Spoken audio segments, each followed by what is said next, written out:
At first glance, this could be any swimming class anywhere in the world, but here in Sri Lanka, it's a scene loaded with poignancy and importance. These are all children orphaned by the tsunami of 2004, being taught a skill that is all too rare in their country. Amazingly, for a country surrounded by normally inviting ocean waters, it's estimated that at the time of the tsunami, more than 90% of the population here simply couldn't swim, and that had they had just basic swimming or life-saving skills, many hundreds of lives would have been saved.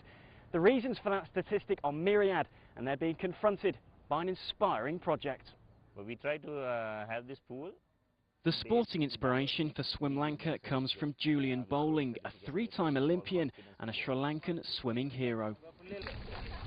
At his academy in the capital Colombo, he's teaching trainee coaches, many of whom themselves lost relatives or livelihoods in the tsunami. They will then take their knowledge to the children of Sri Lanka. We would lose about 1,500 lives a month here in Sri Lanka through drowning. So the tsunami, I mean, so many drowning is not, it's not a surprising fact that so many drowned. But the one fact remains that this little village called Polhena in Matra, where actually 7 of our coaches for our academy here in Colombo are from, that's a swimming colony for Matra, and every single youth that knew how to swim survived. In the absence of any public pools, the coach's first job is to prepare a location for one of SwimLanka's mobile fiberglass pools.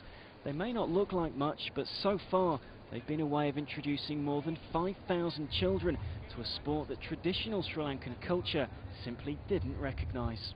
A great friend of mine once said that she was brought up, her parents say, if you don't go in the water you won't drown, which is, I suppose it's true, but yeah, there are a lot of rivers, there are a lot of lakes and wells, so there are a lot of people drown in Sri Lanka basically because they don't swim, which is quite incredible.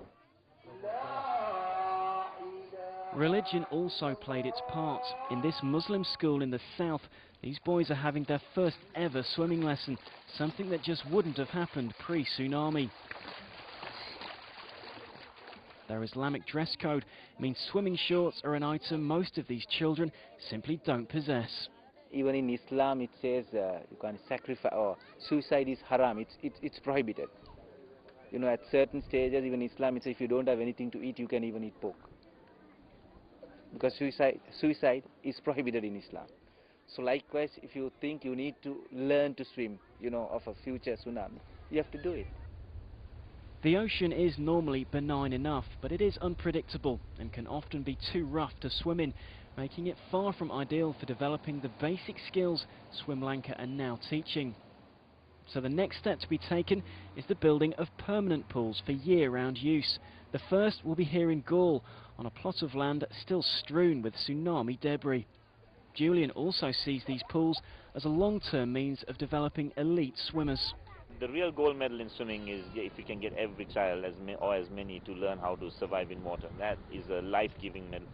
But yeah, for sure it's a sport, and it's a healthy sport. And let's see, I mean, we know there is lots of talent, and kids don't have that opportunity of harnessing that talent, and this could bring in, you know, hopefully down the road talented swimmers in then not only representing the district, the school, but the country as a nation. So we can look forward to that. In the meantime, the strength of SwimLanka lies in its mobility and ability to take itself wherever and whenever it's needed most.